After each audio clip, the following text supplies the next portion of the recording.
Merrimack TV content may no longer be available on YouTube.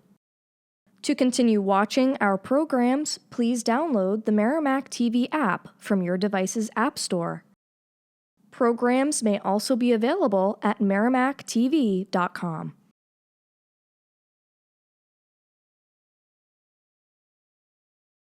All right, welcome Merrimack. This is the June 16th, 2025 meeting of the Board of Commissioners, the Merrimack Village District. I'll call the meeting to order at 6:15. Public participation is offered by webinar, and anybody can join the webinar by going to mvdwater.org and looking on the agenda for tonight's meeting. There's a link on there. There's a phone number that you can call to participate in the meeting. So I'll ask everybody to rise for the Pledge of Allegiance. I pledge allegiance to the flag of the United States of America and to the republic for which it stands, one nation, under God, indivisible, with liberty and justice for all. Okay. So we've got 4 commissioners present here in the room, and Wolf Von Sean is joining us through Zoom. He's unable to participate here. He's traveling at the moment, I believe. Wolf, you want to just tell us where you're at? Yeah, I actually just arrived at home finally with some delay at home for Conservation Drive, and I'm by myself in the room. Okay, great.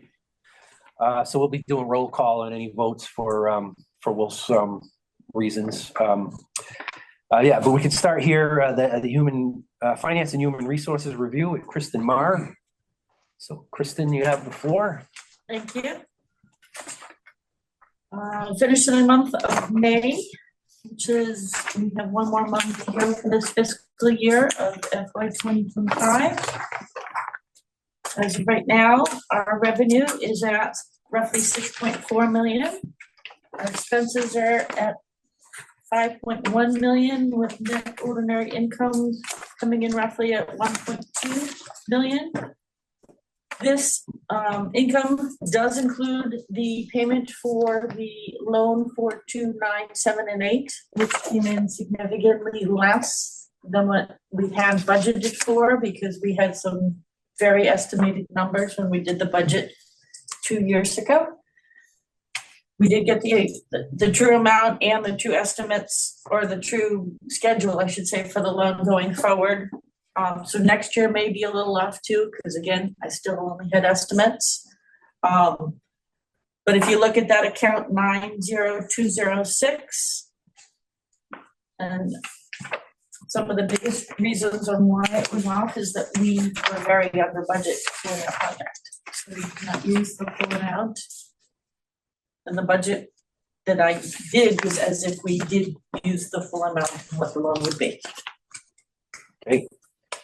Another item that is missing from this is May's Penachuk invoice. I actually just got it today, so it is not in these financials, but that will be put towards account 60300, purchase of water. So again, you can see we're still in good shape to keep that in the budget for May and June. And then also invoices for the change outs for 2 and 9 and 4 and 5 have also not been received yet. But again, we found significant space to keep those within the budget for account 60650 filtration, which is what we had mentioned last meeting, that try to keep all of that within the budget. Right. Okay. Any specific questions on revenue or expense details? So can you explain the purchase of water line item?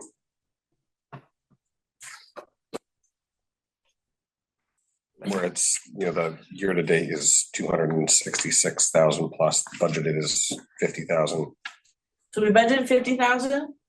We had planned on only doing up to 50,000 for the amount of our contract with Penachuk, but because we are doing well financially, we're going to keep the whole contract within the budget and not take it out of capital reserve.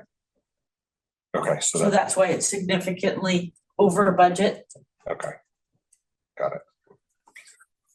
Yeah, I had a question on that is, going into next year's budget, did we keep the budget the same way with We the, increased it to 75,000 okay, with the same intent that depending on how we'll do, it is to come out of capital reserve as of right now. But again, depending on how if we have do, budget can- left, then we take it out of the budget. Correct. Yep. And each year I'm hoping to grow that so that it is the amount of our contract if we continue with it. Okay. Any other questions on anything? I was wondering on, what is it, line 40401, fines and penalties. You have a note about higher NSFs than normal. What is NSF? I just didn't know what it was. Yes, insufficient funds from the bank, so basically our Oh, customers all are right. bouncing their checks more often. Okay. I just wasn't sure what that acronym stood for that way.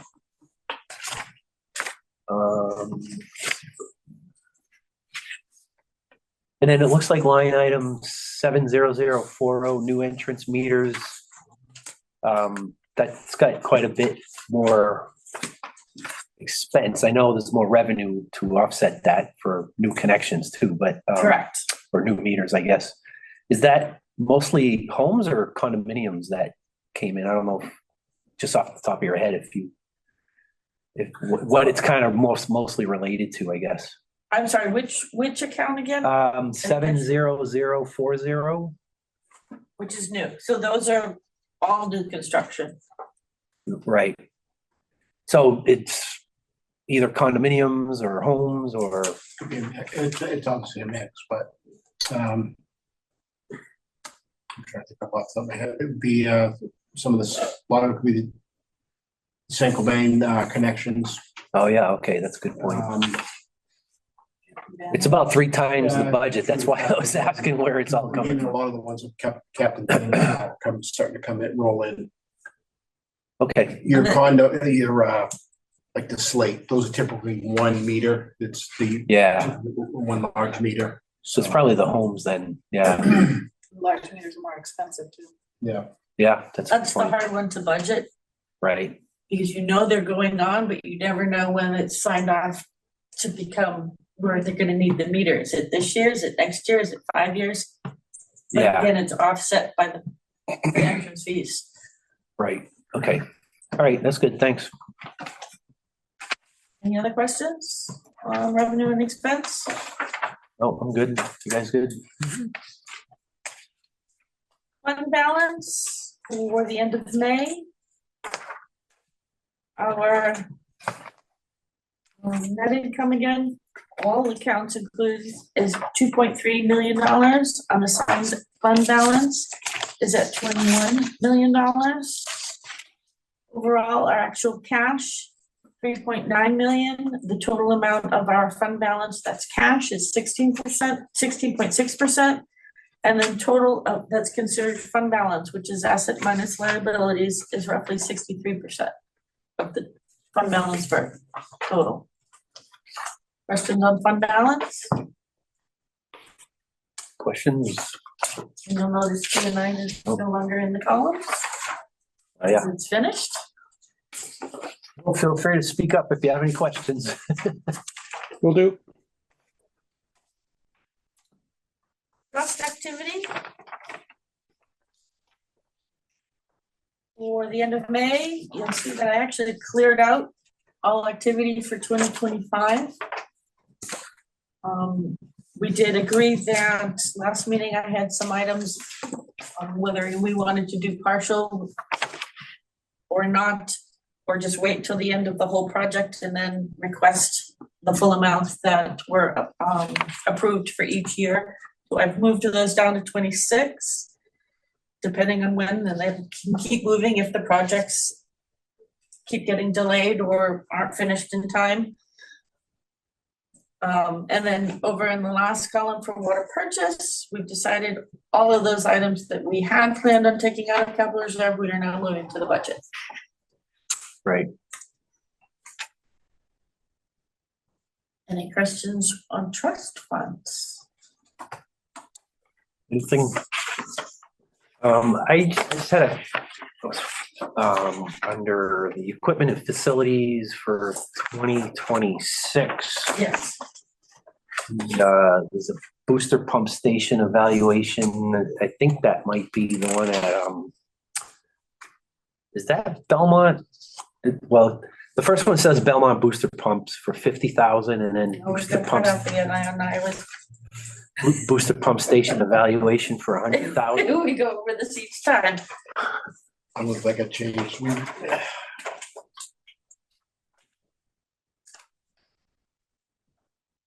I don't recall which one that is, unfortunately. Yeah. It Right. was the same one, wasn't it? One was temporary pumps and controls and one, so there was a repeat of 100,000. I took one of the 100,000 Okay. out. But now that, that was up in 2025, so now that I've moved down everything, they could potentially be duplicates again. So again, because the cell's not widened enough, I'm unable to see. Is it a spreadsheet thing you're It talking is a about? spreadsheet that And then just to the right of that, it's Mitchell Woods reimburse request and then artificial recharge reimburse request. those are the items that what we've spent, we're up above last month at about $23,000, $34,000, but now you're gonna wait and request the whole amount that you've approved over the years. Okay, I just wasn't sure I just needed to be refreshed what those were about. But I think, that's all I had on those. Anyone else? Good. Right. And then the rest? Then, the other item on here was the, software bonding information that you wanted. So we did some homework on bonding the project. And I know that there was some question about whether or not GovSense would bond us with our project of changing softwares. And since it's not a physical item, it's a software for service, along with, It's not a project with an end date. right, there's no end date, there's no, it's a service that we're purchasing. Along with legal and along with some of the homework did, we found that that's not something you would bond. If we were buying like our current QuickBooks, which is an actual item that isn't on the cloud or anything, or a building, it's mostly related to construction from what I could find, or an end product that you in the end get. Whereas our software is not something you get in the end. We own all the data, but not the software itself. Right. And So the connection broke out a little bit. We were talking about the bonding thing, right? correct. Yeah. So yeah, let's agree to disagree on that because I've been in a good amount of projects where this was bonded, where I was the one with my software division who had to have it bonded in order to gain that contract. But I don't want to waste the board's time with that any further. But I can tell you that this is the statement is incorrect from first-hand experience. There's plenty of opportunities and plenty of organizations that require that a infrastructure critical supplier is bonding either a product. If it's a cloud-based product, it's a little bit of a different story. If it's a hard-coded product, it's pretty common, especially if there's modifications that are customer specific. Then it's very common to do that. But let's move on from that. We talked about that enough. The other item on my checklist was to connect with the city of Portsmouth. Yeah. And I did, never actually physically spoke to Mr. Lunny, but we had lots of back and forth voicemails. But Nathan Lunny, who's the deputy city manager of Portsmouth, they were extremely impressed with GovSense, but what they were looking for was something that could handle the whole city, including schools. GovSense Wow. cannot deal with schools. Hmm. It's very unique accounting, of which I did in my past. So they are actually, they said if the schools were keeping their own agenda and their own piece and they just had to deal with the city, they absolutely would have gone with GovSense. But they're actually decided to go with Tyler, who actually, they have a school that talks to their other side that does the city. GovSense does not. But he said he was absolutely loved the software and actually wish they could have gone with GovSense. Mhm. Tyler is very expensive. Mhm. But school accounting is very good. All right. Any other questions on that? So in the reference email here, there was a proposal by Carrie to ask, what happens if they do go out of business or file bankruptcy? Was that question asked? It was to GovSense when I initially kind of talked about this. Okay. And they said that the data is ours and that it would actually then get transferred over to Oracle, which is that's the platform. Okay, so you have basically for me, I mean, when you go into SaaS, there's a shared responsibility matrix. Data is owned by us. It's our data, so you should always have that. But as long as you have a plan for it, Yep. And if something happens, it's on you, right? Not on, I don't think it's the board's decision to really have to worry about. I mean, obviously you have to worry about it, but it's on you all to make sure that you know what you're doing going forward and you have a plan in place. Correct. So I'm good with that. Part of our whole cybersecurity write-up on what we would do. It is. So even without getting hacked, if they go out of business, it's the same thing. Yes. All right. All right. So do we need any decisions on that? Are you waiting for the board for? I think it was more of a kind of, I did my due diligence on the subject, along with, you wanted to know about Portsmouth, to see where they fell with GovSense, just to, I guess, get a better feeling on our choice of GovSense. Yeah. So those were kind of my two homework items. Okay. I don't think there was anything to vote on. So we officially Informational. contracted with them? Yes. Application starts. We have already started. I've done all my homework. It's now in their court right now. Okay. All right, I guess, so that's all of your items that, I think so. I don't believe I had any other action items, yes. Yes, so Don, that down, right? say that again? Action item. Look at the action items for Kristen's. Get it when we get to it. Well, she might want to And then the only one really is head out 101. here. There's one, I think there's one action item, and I don't have the list right now in front of me, but I think it was the one that we added at the last meeting. And then we took it back off because it's not something that we should be talking about. Because it's a cybersecurity related item. Oh. It's the virtualization task. Is anybody working on that? I'm sorry, I could not understand. It was a little muffled. Virtualization. Virtualization. Well, Actually, yes, Black 5 is working on a response to the board. Okay, very good, thank you. All right. Then we're all set with the action items. I guess it was the only one that's got Kristen Yeah, this tagged on 101 here. Yeah. and implementation's been started. I've done all my part.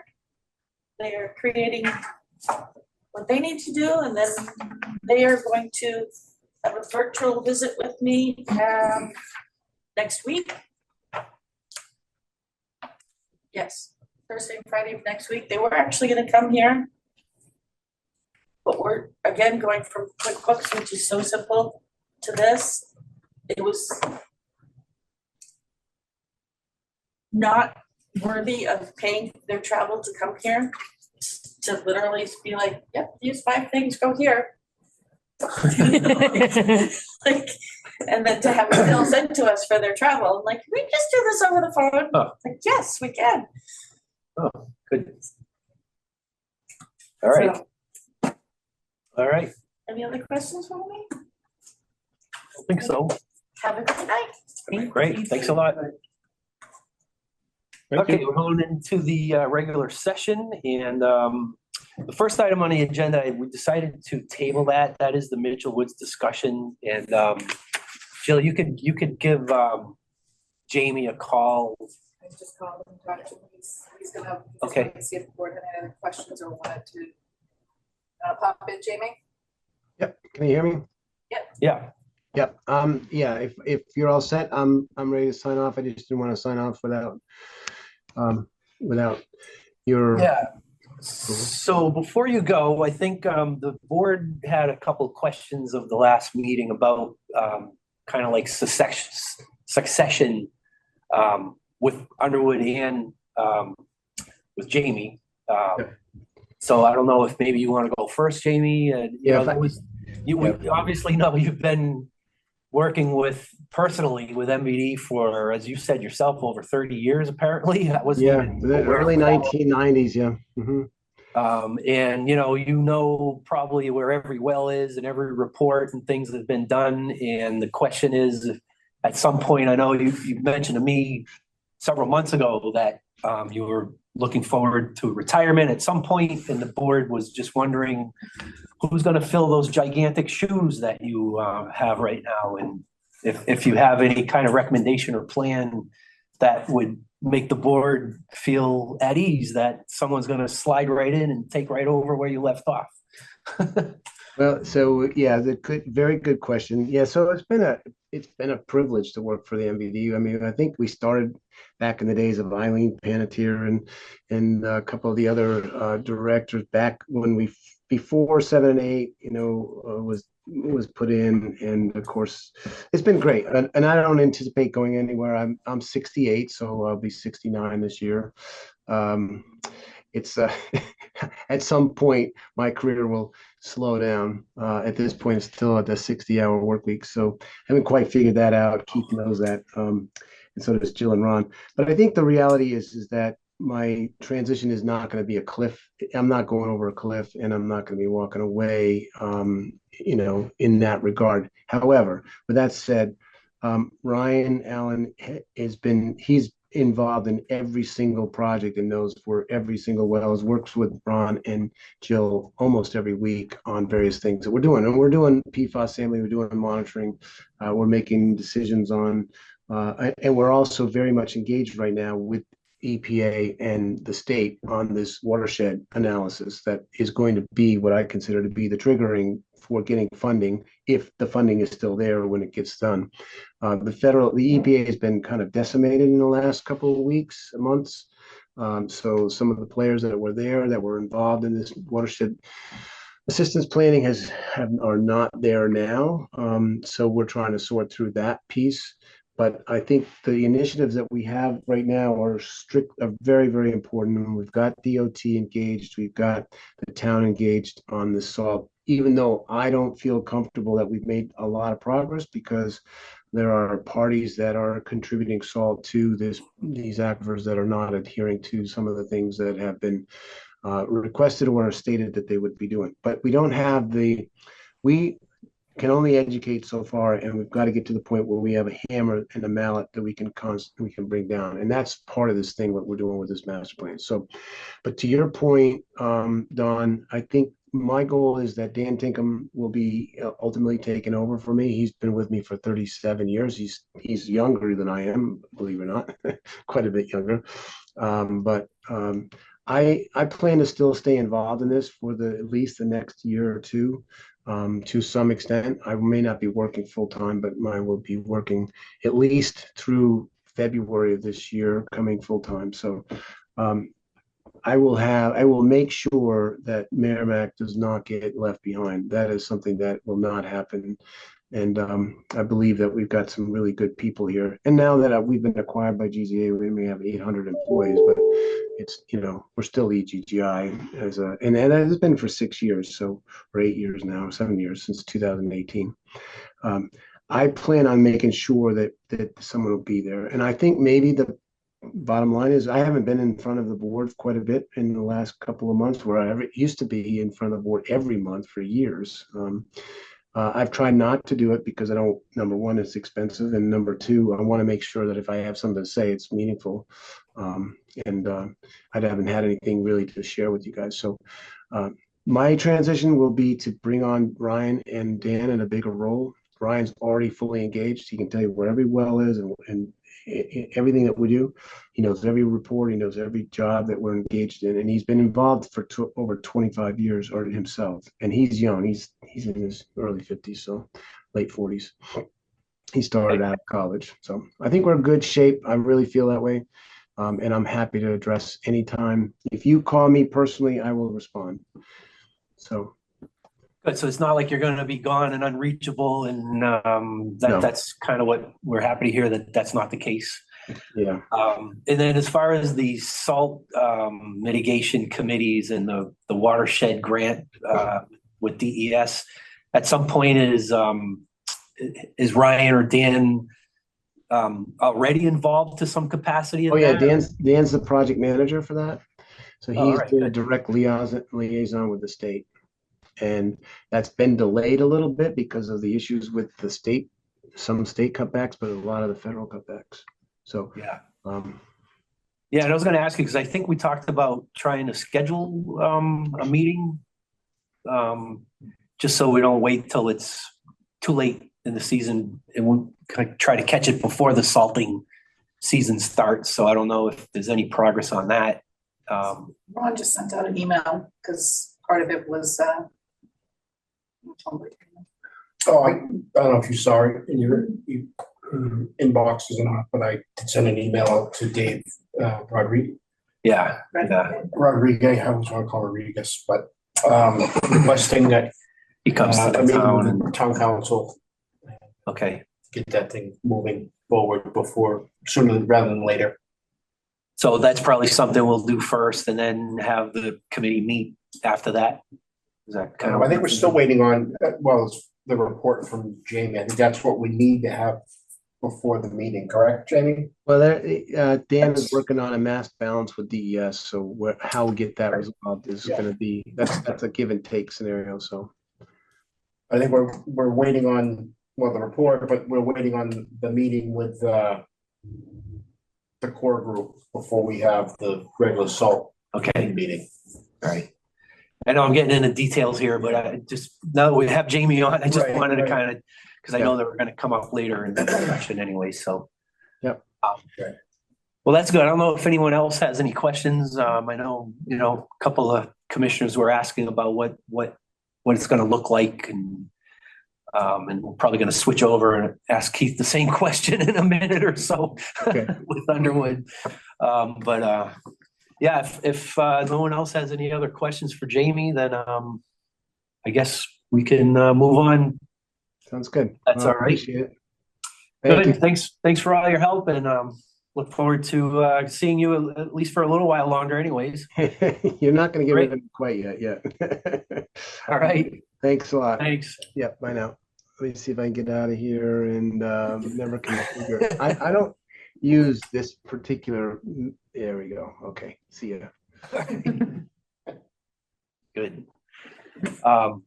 So the next thing on the agenda, like I said, was it's with Underwood. It's more of to deal with the Wells 4 and 5 PFAS pilot study, but maybe to kind of continue with the same thought process. I know you and I spoke earlier. Was it last week, right? Last week. And I understand that you're have stepped out of the president role at Underwood. Maybe you can explain to us a little more about that transition and the time frame and how you see that unfolding and how it's going to hopefully not affect MVD. Not gonna affect it. No, I was looking, so I'm glad to come down and see you guys again. And it has been a while since I've been here in person, been on a lot of meetings here and there, but it's been a long time since I've been here. So glad to be here. But I think it was 2006 when I was first in this meeting working with Merrimack too. So I go back almost 20 years. We did a water supply study, we did a hydraulic model, and we did a rate project in 2006. But yeah, so Underwood's, we've been telling our story a little bit lately to our clients because of my change, and I helped Underwood grow. When we were first here, we were probably 25 or 30 people. We're now 80.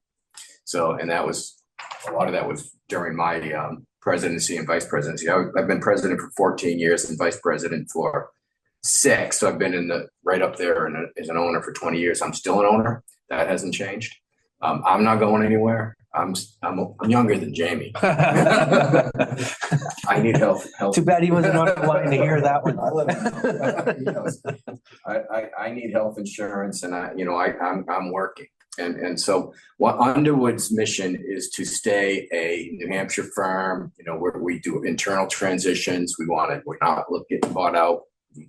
We're being asked almost every day, but that's not who we're out. So we've got 2 new owners and leadership people. Terry Damaris, who he's one of them. He's sort of been tagged as part of the next heir or person that would be the principal in charge here. When I'm done, I'm not done. I'm still involved with that. But and then the president now is Dave Mercier, and he's out of our Concord office, and he's been with us over 25 years too.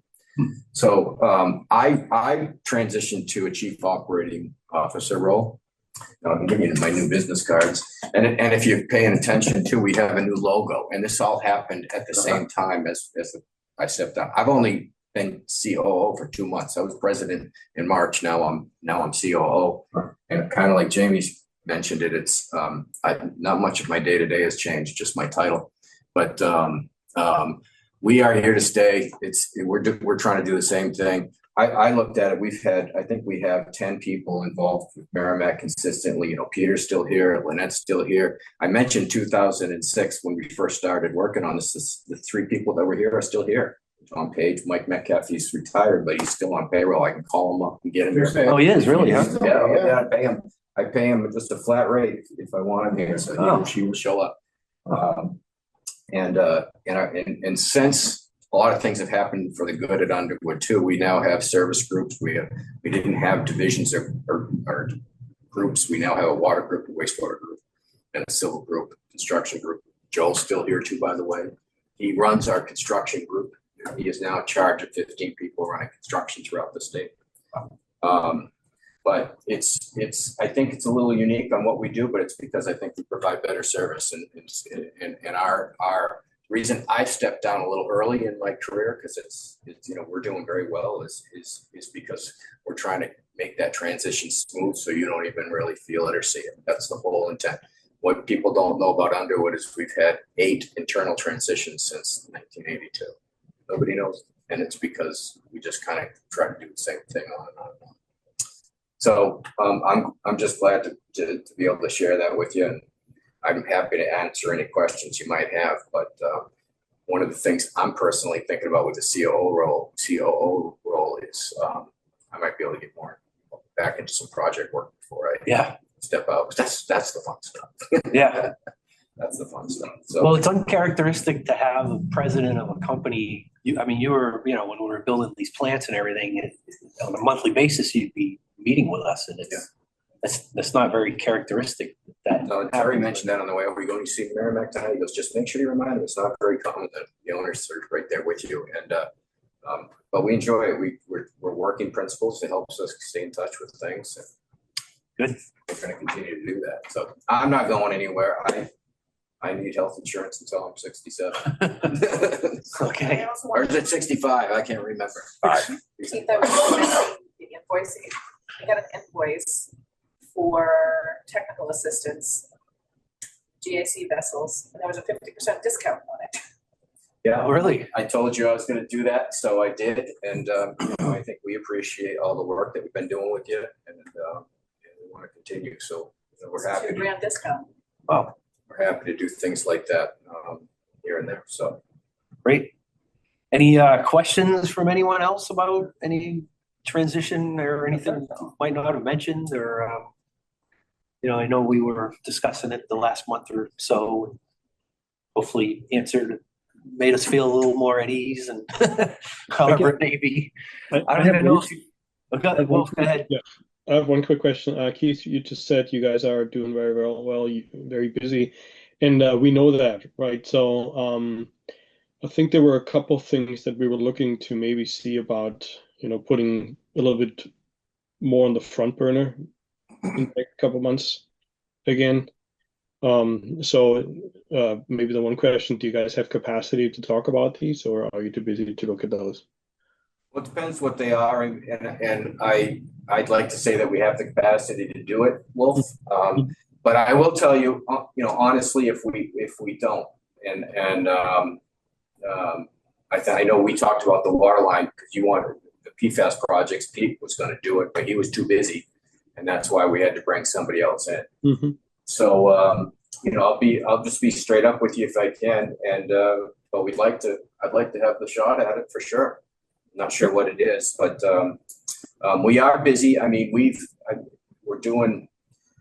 I think we've now got 9 PFAS plants, Wolf, in New Hampshire alone. The first 3 were Merrimacks, and look what it launched. So Yeah. But we're keeping up. And if we're not, I'd want Dawn to call me, or Wolf to call me, or Ron to call me and say, hey, So I'm assuming those calls haven't come in, but if they need to, I want to know about it. Yeah, I think partially it is also us as a board maybe needing to rethink a little bit our priorities with some of these projects. I know we had some projects where we kind of waited on data but we also didn't push it because of some other reasons, right? So I think we have to maybe have a discussion about prioritizing a little bit what we want to do going forward. Yeah, and I do keep in track on your action list, and I think there's a couple of things maybe they're still waiting on us for, or we just haven't shared it with you. But I went down the action list, and I think we have everything answered. It's just a question of getting it over to you. Mm-hmm. Yeah. Sounds good. I mean, I think if I remember, we were talking about, we were kind of going back and forth whether a rate study made sense or maybe not at this point, and questions on a hydraulic model, and then maybe some analysis on to optimize when we switch out our lead vessel PFBA breakthrough, if there's any kind of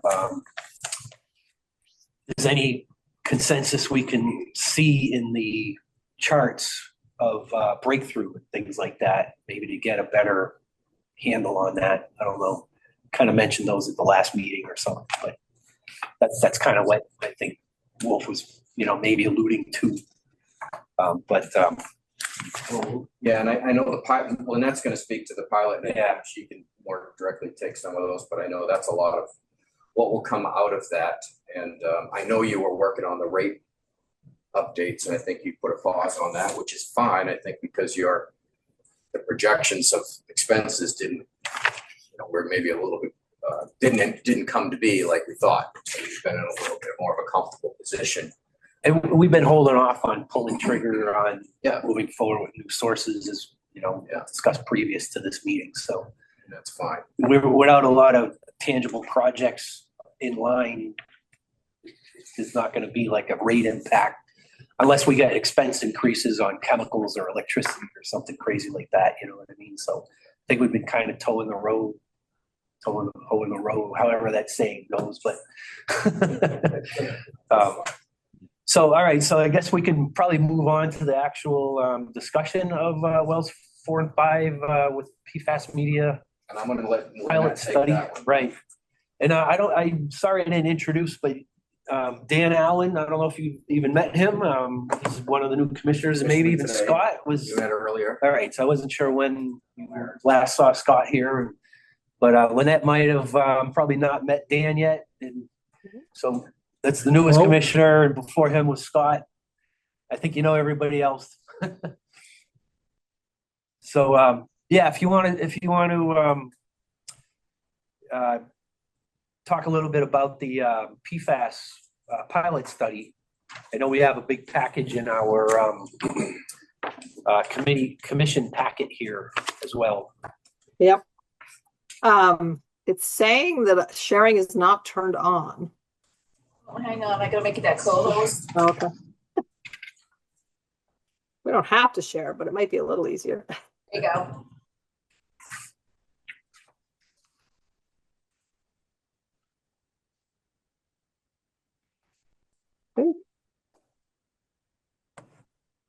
There we go. Shit. Am I sharing? It says I'm sharing. You can see it. All right. So this is just the quick summary we put together. So Blue Leaf came in and set up the pilot, loaded all the media, backwashed it, got everything online, did the final startup on May 5th. So it's been running since then. It just runs when the plant runs, kind of thing. Just as a refresher, there's 7 columns with the media. You've got the Evoqua that you originally started with as a control, acid rinsed Calgon F400, and acid rinsed Norit, GAC again. And then the last 4 columns are novel adsorbents and resins that we tried. Fluorosorb is a clay-based media. And then Lanxess and the Calgon, CalRes are 2 different types of resin. And then Dexorb brought in their own columns, they have like a skid mounted pilot that they let you guys borrow. And they brought that in and set that up. That's like a cornstarch type based media that they've been running. So those are the 7 media we've been running in the columns. We took some samples during conditioning to, try and look at pH and metals and that sort of thing. I just summarized just kind of the basic results of, none of them were dramatic. We either had a slight increased pH or slightly depressed pH, depending on the media, but there wasn't anything dramatic, a little bit of arsenic, a little bit of iron, but not the extremes that we saw on the initial startups, at least with the metals and the arsenic and stuff, with the initial media.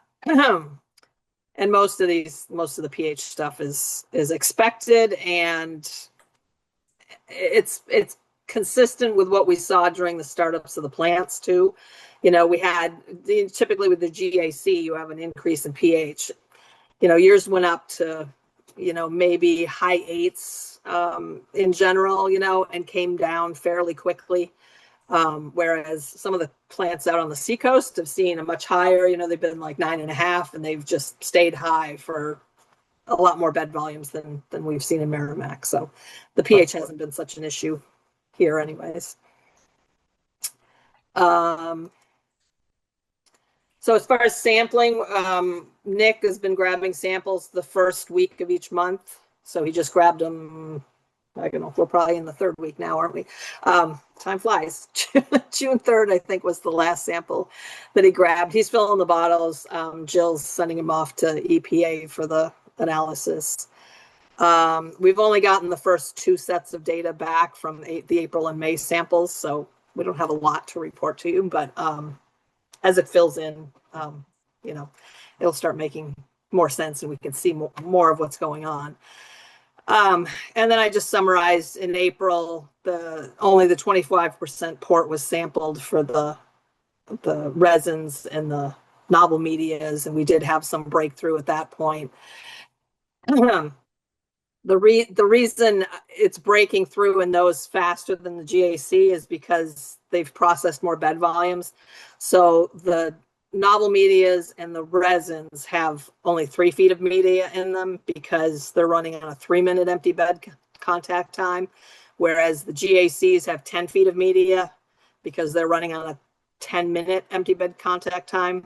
So in effect, the resins and the novel medias are kind of running faster because there's less media, so more bed volumes are being processed in the same amount of time than the GAC. So although we're getting some breakthrough with the resins and the novel media, it's not because they're breaking through faster. It's, earlier. It's with bed volumes. It's because we're running more bed volumes through those columns first. So, And is the flow rate the same for each? The flow rate is the same, and train, the loading rate is the same.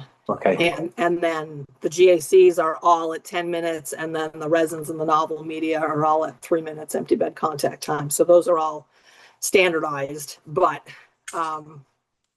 like I said, when you're calculating a bed volume, it's a ratio of the volume of the media to the flow that you're putting through. So you've got right. You got more than 3 times the media on a GAC than we do on a resin. So at this point, it's it almost looks reversed, but it's not. So I'm not going to go through those because I'll go through them on the graphs here. Let me just downsize that 1 notch so you can see. So Blue Leaf did these graphs for us, and the first 7, they're pretty much all the same. They're the hydraulic performance. So the blue line, this blue line is the hydraulic loading rate, which you'll see is the same on all of them except the Dexorb, because Dexorb's on their skid, they're running, they set things up a little bit different, but the rest of them are all, I think it's 7.7 gallons per minute per square foot that we're running at. And this should be constant.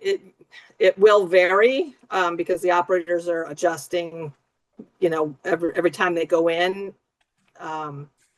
Because just with operation of it, as head loss changes, the flow rate through the media will change, and they have to readjust it back to the initial flow rate each time. So we're not seeing much, but if there is variation, we would expect some variation there anyways. So if there is in the future, that's okay.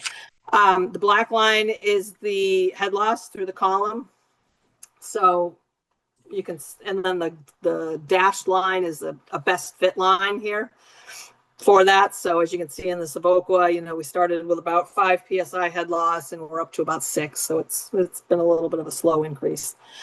The green line here is the bed volumes processed to date. And the yellow line is would be the bed volumes that would have been processed if it was running full time 24/7. So as you can see, we're running at about half time. And you can even see it, when we started up in March, the plant, how flat that line is, that's running a lot. The plant was running a lot less than it is now. I anticipate as we get into the summer and they might have to start running that plant some more, the slope of that line may steepen up too. Yep. So that all of these are the same. We are seeing a little bit more head loss here on the Calgon contactor. When we get into, this is the Fluorosorb. So once we get into the novel medias and the resins, those have an extra line. You'll see the red line here. Those are the pre-filters. So those medias require a pre-filter before the water goes into the column. So there's an extra head loss curve, that we're monitoring on those. The rest of the information is the same. So I don't know if you guys study those much or have any questions on them. I'm just going to kind of fly through them here. The Dexorb is a little bit different because the Dexorb skid has 2 columns that are larger than, there's 2 columns. The main columns we're sampling 25%, 50%, 75% in the effluent. The Dexorb has 2 columns. We can sample raw going in, midpoint between the columns, midpoint between the between the columns, and then on the effluent of the columns. So, and that one has, they have 2 pre-filters on that one. They have a 1 micron and a 5 micron. So this red curve is the sum, the cumulative head loss across both of those pre-filters, if you will.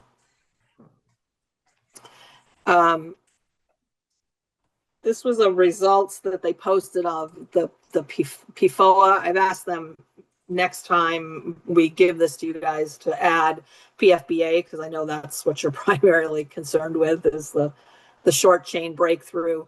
Yeah. But you can see, and these bed volumes, they're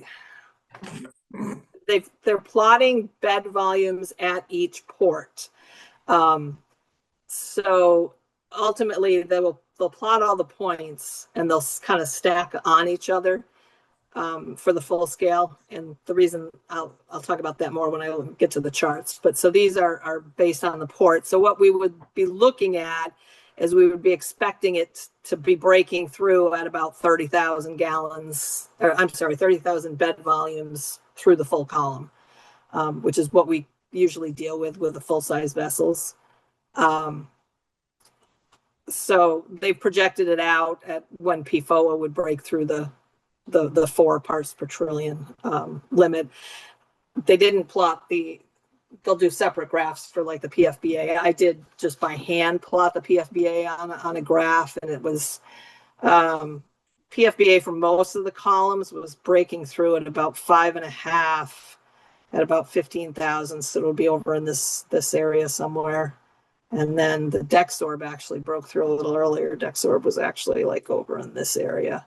So, if we plot those, these are the non-detects, so those, when we get a little bit further in and we're seeing more breakthrough and we get the other compounds we get them plotted up the other compounds, those graphs are going to be, something like this is what I expect anyways. So your GACs are going to be breaking through, to the left of these. So far, I mean, it seems like the CalRes looks like it's doing pretty well, though. So stay tuned, I guess. And then what we also did is just put the results that we have so far into into kind of the same tables that we've been tracking the full size vessel, just because I figured you guys were familiar with that. And when you see bed volumes here, these are full volume bed volumes, full column for all the ports. So as you can see, these are the GACs. We're starting to get the first breakthrough there at 5,000 bed volumes. And you've got those for all the columns. I don't know if you guys had any. All right, I guess that's about all I have at this point. I think things will fill in more as we get more data. Give us a couple more months to get some data in and expand these graphs some, and I think there'll be more to talk about. So again, this is monthly sampling we're doing on the pilot? Yes. We're doing it roughly the first Tuesday, Wednesday of each month. Right. Okay. And the MVD, your staff is pulling the samples, and then EPA is doing the analysis. And then they post them in this gigantic Excel sheet. we extrapolate the data out of there. Okay. Wolf, you have a question? Thank you. I just wanted to confirm that everybody's agreeing with why we're doing this and with what purpose we're doing this. So we started out originally because we had issues with Evoqua as a supplier, right? And some quality issues with the filtration media, and then also just some customer service issues. But then over time, as the PFBA started to become more a pain in the neck for us, I think at least for me, the goal slipped a little bit further into how can we find out what we can use for polishing, right? The short chain out of it. I think that's been the goal all along, hasn't it? I mean, well, I think it's been probably maybe both, but I thought initially, but I just want to make sure that specific for me that the last part is now almost more important because we have, it seems, a pretty decent solution for the GAC itself for the for the main filtration media. But the PFBA turns into a real problem because we basically contaminate our lag vessel right before the lead vessel ever full of regular conventional PFAS. So are we still on the same page that that's the goal here to? Yeah, I mean, I thought that was kind of the goal from the get-go of why we were doing this, was to try and find something that's better at short chains that either you could replace a vessel with, or you could add a third vessel on to polish afterwards. Right. KKW up in Maine. I know, Don, did you go on did you do that site visit, Don? I don't think I went up to Maine. Oh, you went on that one. Okay. Ron was there. Ron and Brian were there right now. That's one that we went to look at initially because they were online before you guys. They have the same, they have Evoqua vessels. Theirs are smaller. They've got 20,000 pound vessels instead of 40,000. So they're just shorter vessels. But they have changed, and right now they've got, when I talked to them last, they had GAC in the first vessel and they were running resin in the second vessel. And then they're changing out their GAC faster, I think they were expecting like 4 or 5 change outs of GAC before they had to change out the resin. So that might be something, to consider. And I know that's something that we talked to the vendors about when we were, initially laying out this pilot and what we were going to use for media and all that sort of thing. I started going back to them now, just asking, especially the resin and the novel media, what, if the time's coming, can we just put the media in the vessel that you have? And, could we put it in a lag vessel as opposed to, a polishing vessel, and what would that entail? So we're kind of working on that. I have answers back from a few of them. I mean, most of them, it sounds like it could be pretty straightforward. They want some kind of support media, like an anthracite or something like that, in the bottom of it, up above the under drains, I guess. And then, put a lesser amount. You'd only have probably 3 feet of media in there instead of 10 feet of GAC. Depending on it all depends on what the outcome of the pilot looks like when we get further along. But and maybe I think that's one of the things that I was trying to say earlier with Keith. We're really in limbo with a lot of things, right, for the last year, because we need to get the test columns installed, and that took a little bit longer, and then now we need to wait out the tests. And meanwhile, we're burning through media, GAC filtration media, that we really kind of don't want to reuse because it's going to leach short chains into the water, unless we actually spend another, higher 5-digit amounts to replace it just because of the PFBA. If you do come across another district that's maybe winging it a little bit, even, right? Do we always have to wait for the results if we know this is going to be an option, right? And would it make sense for us to say, you know what, let's give it a shot and not wait any longer, right? Because if we wait another year or two until we have all the information we would like to have, we might have run through 4, 5, 6 replacement cycles, right? Depending on how things pan out with the PFBA. So please, from my standpoint, I would like to ask that we're being creative and don't think we need to wait to have all our ducks in a row. If there's something promising out there somebody else is doing, let's talk about it. Yep. And I mean, KKW is definitely one to kind of go out and try stuff. they've tried a whole bunch of different stuff with theirs, with their vessels. Just I'm kind of like, geez, you guys are a little out there. But anyways, I mean, I can get back in touch with them. I'm going to be up there later in the summer. I was hoping to get out and see check in with them again. So maybe I think it starts maybe with what you said earlier, that you're starting to get information on the vessel suppliers, right? Yep. and you're starting to get compatibility information, right? Or confirmation. Is there something we can do to push that, right? To get a little bit more stringent, faster, concrete answers? Okay, this can be done. These are the options. How it's going to work out, we don't know, right? From a Right. standpoint, but from a technical standpoint, as the vessel supplier, we're good with you guys trying, right? And then we can Right. have that discussion. Do we want to try it or not? Yep. I just don't want to get stuck in a catch-22 kind of where everything is waiting for everything else. Yeah. Well, and that's kind of why we started asking the questions too, because, I'm seeing the results we're seeing the results on the, the CalRes looks pretty good. Pease out in Portsmouth has switched to CalRes. That's what KKW is using also. So we talked to them last week and we're like, okay, in reality here now, if we want to do this, what do we need to do to put it in these vessels? Gave them the information, the drawings that we have on the vessels and stuff, and so they know exactly what we're dealing with, and we're trying to get those two districts that you mentioned, are they doing carbon first with the CalRes as the lag vessel? Do you know? Pease has resin first. That's their main treatment. And Okay. then they've got two, I don't know how many trains they have. They've got a ton. They've got like a room full of smaller resin vessels, and then they go into, I think, two big GAC vessels, kind of for polishing, if you will.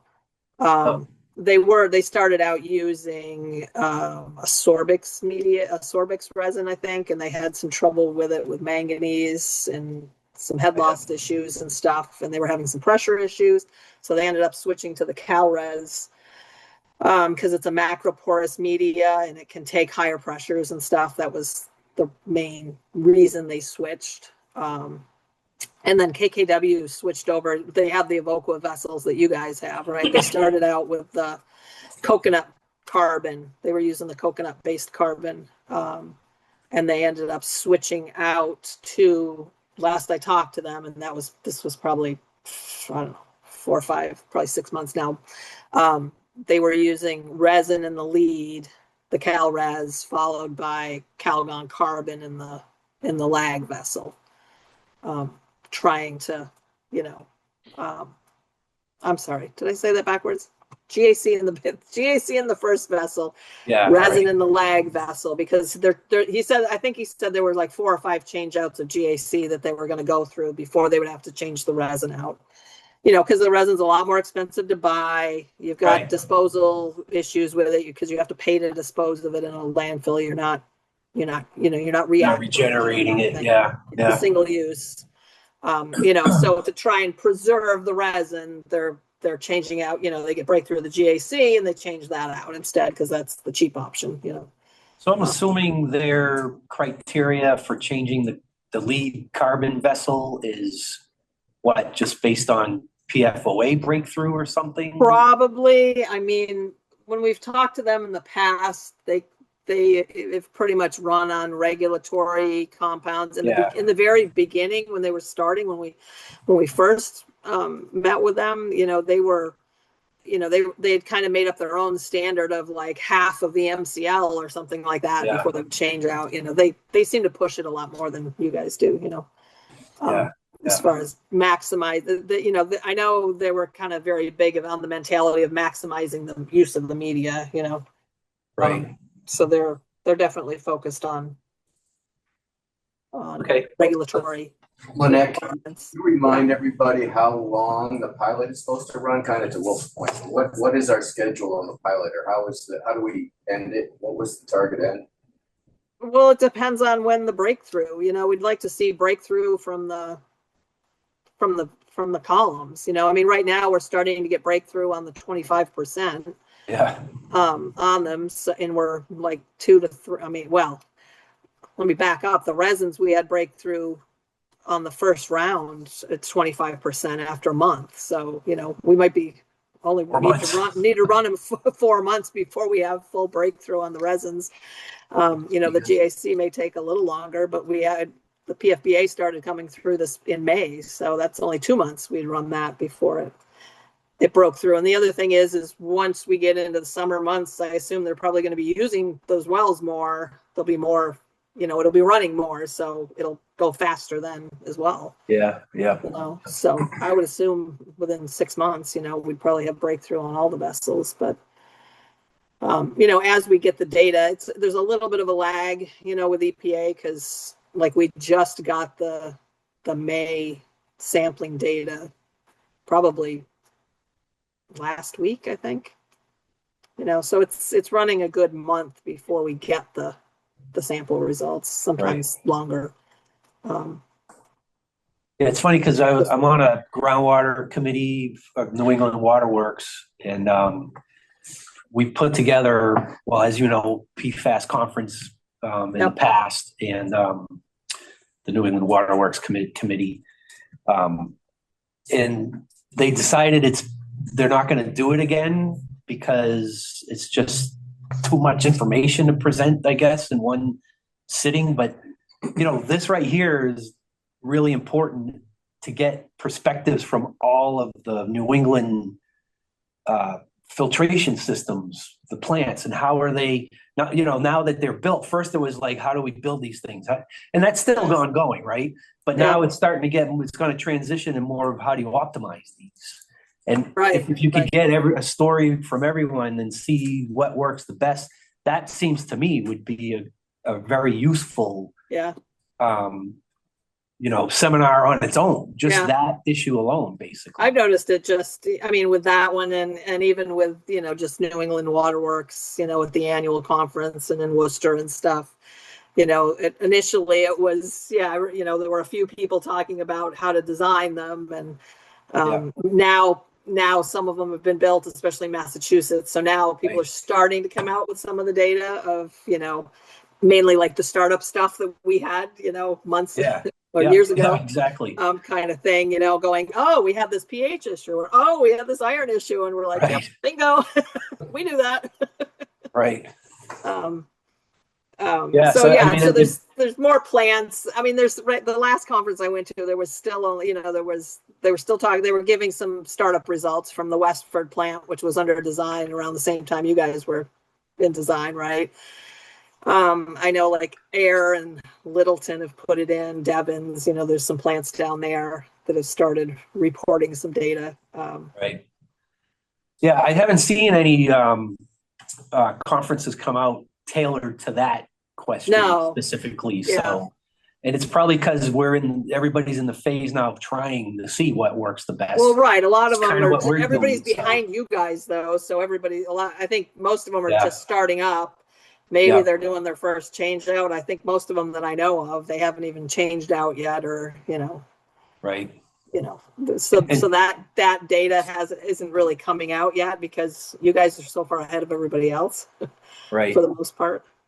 Well, if you see something come out where it's really stressing the optimization aspect of it, that's kind of important. I certainly let me know anyways, and maybe we can have go to attend some of these and get some ideas on what's worked for other people and what hasn't.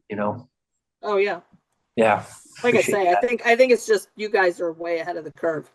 It was the same. It was the same thing on the design and starting up the plants, right? You were kind of the first ones, or one of the first ones, And I'm wondering what Hoosick Falls is doing these days. I know. I would love to know, and they are so hard to get information out of them. When we went to visit them, it was they were kind of doing what we're doing, is changing on PFBA. They were actually changing out as soon as the first PFAS broke through the lead vessel. Yeah. And I'm wondering if that's still the case or not. I know there's a whole new water source over there too that they're going to. So I don't even know if the treatment plant we visited is even functional anymore. But anyways. Maybe I'll try. I go by there when I go to Syracuse like once a month. I should make an appointment to stop in someday and but I guess, that's kind of what Wolf was saying, is that's kind of where we're at now, is we're trying to optimize how does it make the most sense to preserve the lag vessel without letting too much run into the lag vessel, because that compromises the lag vessel. When it comes to the lead vessel, then it breaks through faster. Yeah. So Where is the point in there that it makes the most sense is kind of what we're trying to figure out. And I don't know if there's any science to it yet. Yeah, I mean, I'm just thinking, I mean, I think you're breaking through within a couple months though, aren't you? To have to go back and look at them. But I mean, the lead vessel, right? I mean. Yeah, and again, are we breaking through that rapidly because it's already been compromised from previous, yeah. Yeah. That's kind of what. And it's been getting shorter as you go.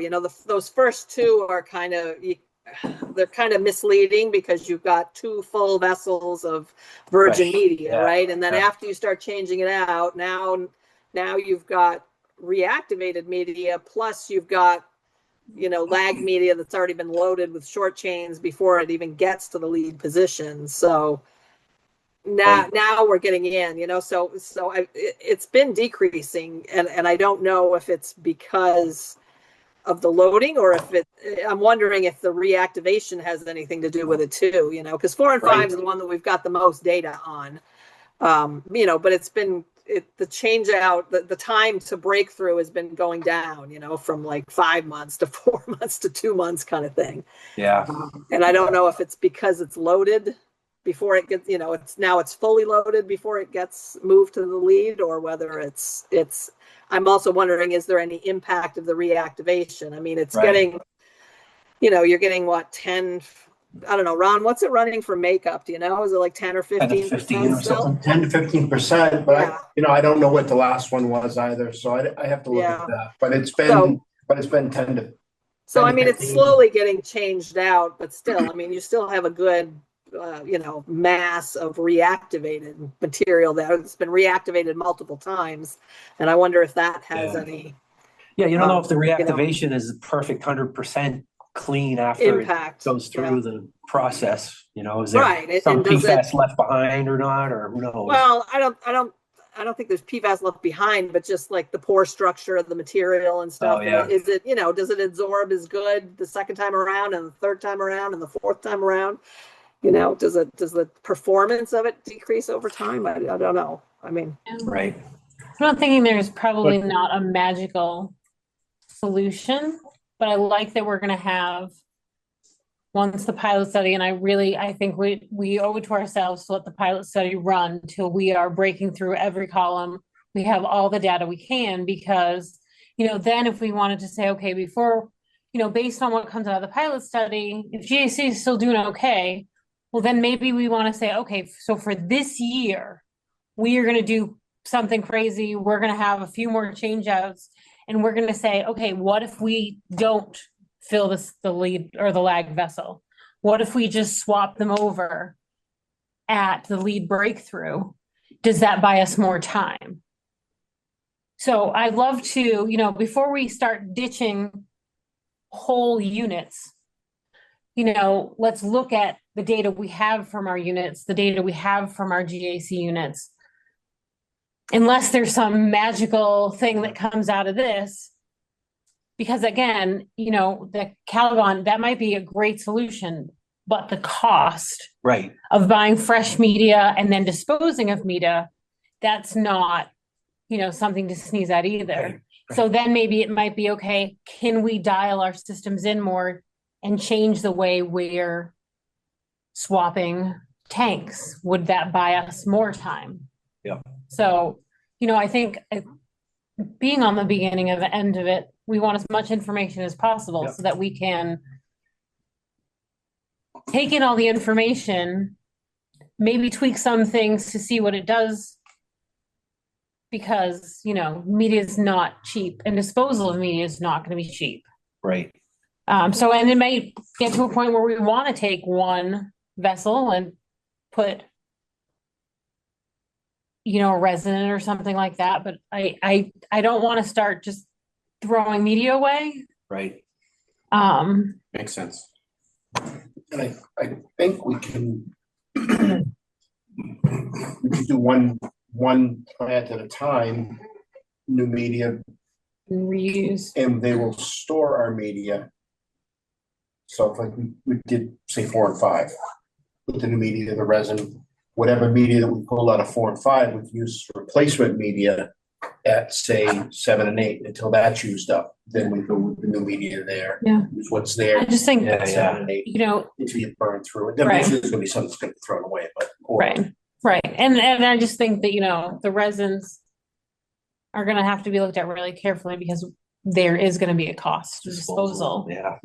you know, that kind of stuff, so. And I know the geometry of the vessel is affected, affects the resin differently than the carbon, you know, well, you know, I do most of my business with Purolite, and Joe Klimek will tell you right away, he's like, oh, we're not putting in resin in a carbon vessel because it's going to break through like that, because it's going to channel right through, you know. So there's geometry of, we're stuck with these vessels that we have, and how is there a way we could use those vessels if we use a different media in it, a resin instead of a carbon media or something.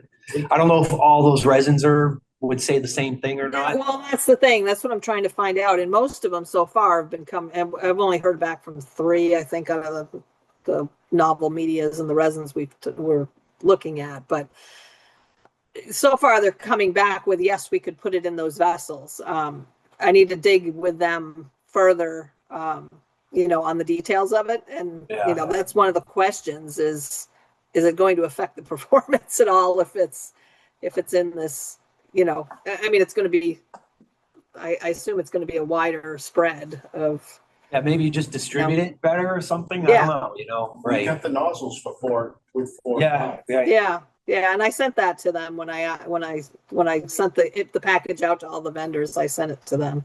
You know, this is what we have. This is the resin distributor for the upper distributor we have. These are the under drains we have. You know, can we do it? What do we need to do? What changes would we need to do it? You know, now we need to get into more. I need to get more information. I don't have costs from them yet or anything, so those are some of the next questions to get from them. Yeah, so anyways, we've kind of started digging into that a little bit. I was going to say, you're kind of looking at the next questions that are going to come out of the pilot test. Well, that's the thing, because I know that's what you're going to ask next. Right? All right.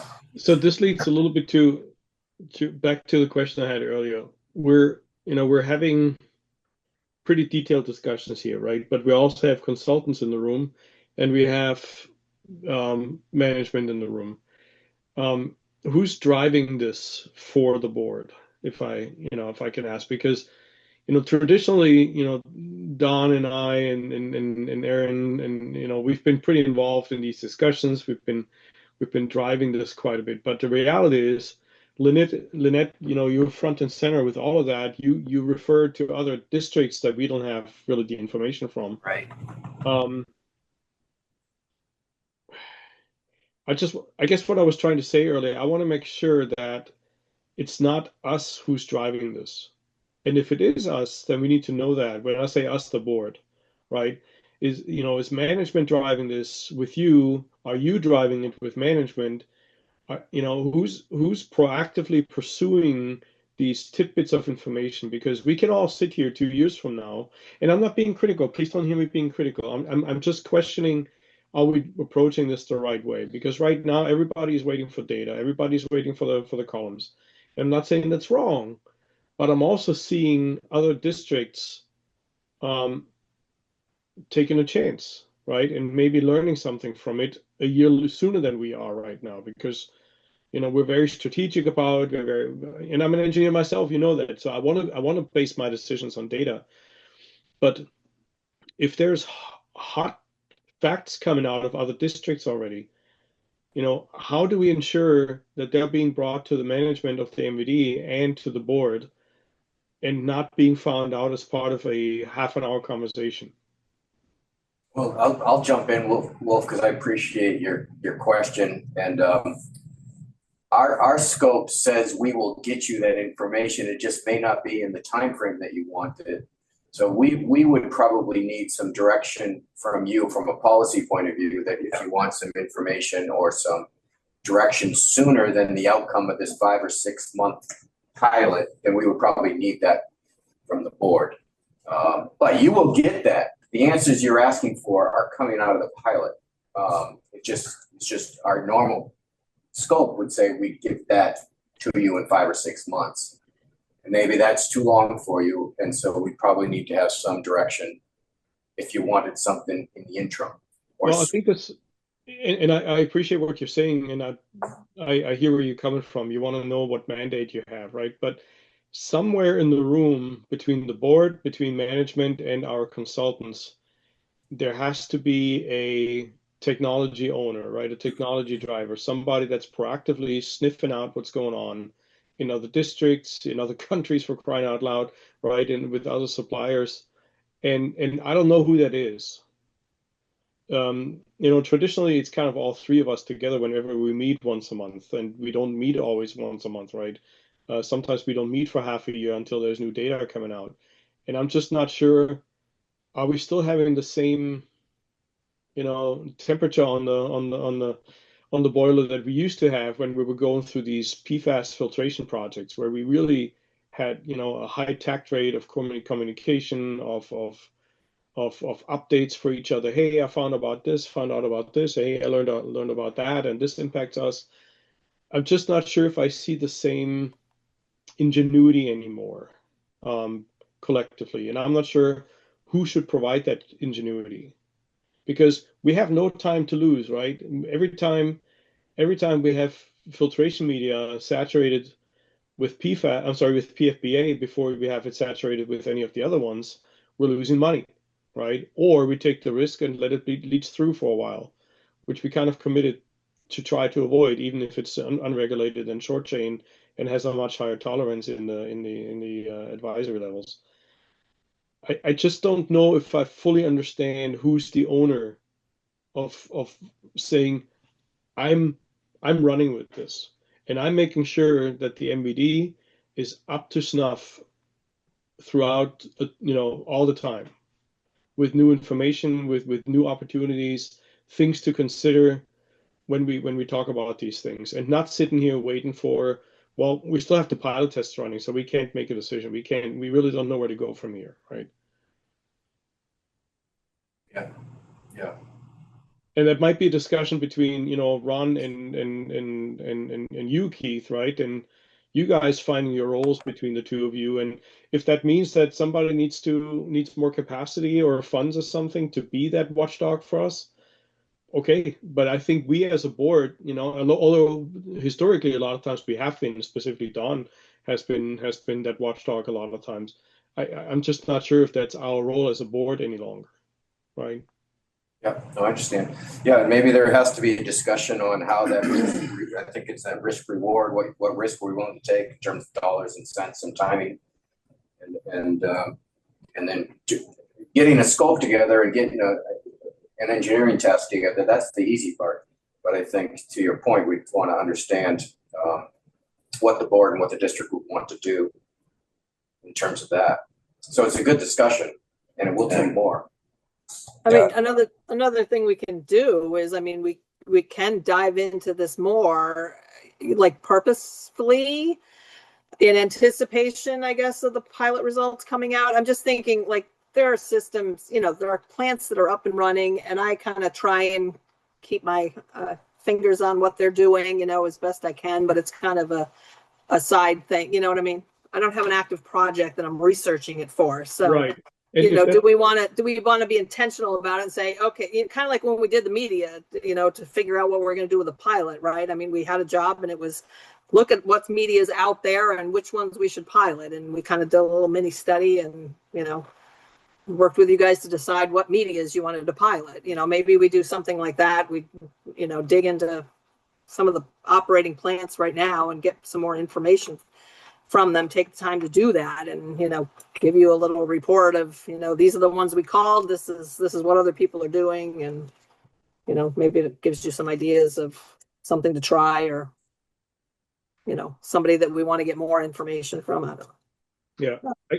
And once again, I think my point is a little bit, how involved should the board be, right? When I compare this with the planning board, the zoning board that I'm on, the zoning board doesn't get involved with any discussions of the applicants, right? The applicants are presenting their need and their case, and we compare that with the options that we have. and we look at it and we say yeah or nay, right? So I guess my point is, in this case, it would be maybe going forward, I think we should try and be a little bit more acting as a board, right? The expectation of the board is clear towards staff and consultants. We want to try and find a solution to avoid having to replace GAC because of BABA, right? That is not a regulated contaminant, and that is a real problem in comparison to the regulated ones for us right now, because it contaminates the media way before the regulated contaminants do. So, and we want to try and get that answer as soon as possible, so we stop wasting money on premature change out of GAC, or accept the fact that we leach PFBA, as unregulated as it is, to the consumer, right? So, and of course, I'm not speaking for the board. That's my position here right now, right? But that would be my question. How do we get that answer in a timely fashion without having to wait for some long drawn out tests, if other districts potentially are making experiences that we could bank on? Yeah, I mean, a barometer for me is if we decided to try to do something different, I'd like to see estimates based on, breakthrough time, cost of change out, disposal of media. Right. If anything's going to cost more than we're spending now, my barometer is I don't want to see another rate increase unless we absolutely need something. I don't want us to make a decision that causes a rate increase. If there's a rate increase, it's got to come because there's an exorbitant cost increase of something that causes that to happen. But I think, well, that kind of said it already. We're kind of ahead of the curve. Yeah. And So we're, I think we're kind of at this point, we need to wait for the pilot study to get kind of over with. Hopefully there's something that we've chosen for media that will, one, take care of the short chains, and two, maybe work better on the larger chains, the regulated compounds, and it maybe a 2-for-1, or a type deal. We can Like, I guess what you're saying is maybe by switching to a different media and doing the same thing we're doing now will allow us to extend. Exactly. And, because we originally started looking at this as building additions onto all our buildings for some additional vessels, for polishing vessels. That comes with a significant cost to it. You're going to have to take loans out, probably going to have to increase rates to cover those loans. If there's a way we can do this by operational methods, and not if it's not going to increase the budget.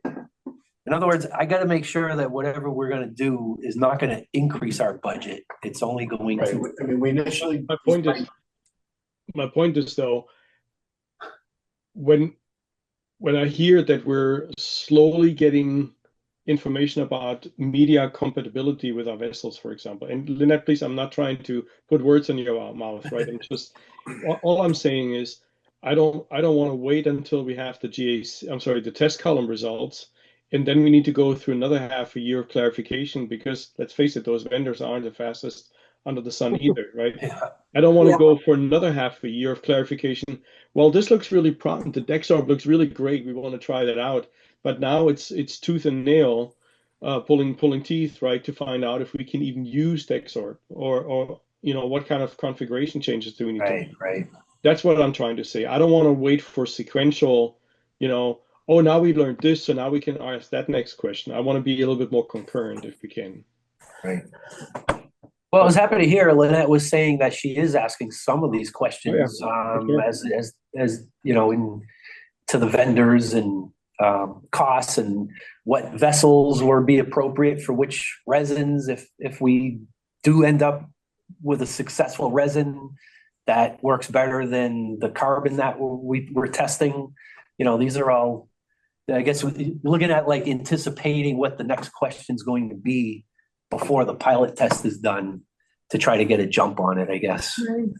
I guess the way I don't look at it is, I know Wolf's saying that he feels like when we change media, because of the short chain breakthroughs, we're wasting the media. I guess I don't look at it that way. I look at it as the town said, hey, we don't want PFOAs in our water. Great. This is a solution to that we have designed, permitted, installed. Could we make it better?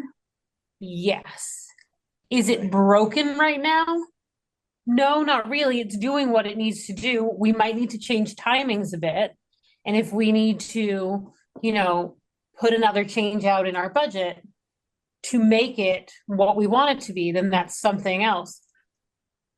But I feel like throwing things in vessels without data is more of a risk of losing money than we currently have systems that exist and are functioning the way they are designed, whatever the time frame be. Because, when I joined the board, I went back and watched the first meeting when you guys were presenting this stuff. And people were talking about 11th month changeouts. We all know that even though the vendor said that, that's not really in reality what it is. So, and I think because we're so on the forefront of this technology, vendors say lots of things. What they really are in real life are completely different. So to me, if we could capture the short chains, we probably would be closer to something. Right. But as a resident of Merrimack, I wouldn't feel good if we said, hey, you know what, we're going to take $250,000 this year.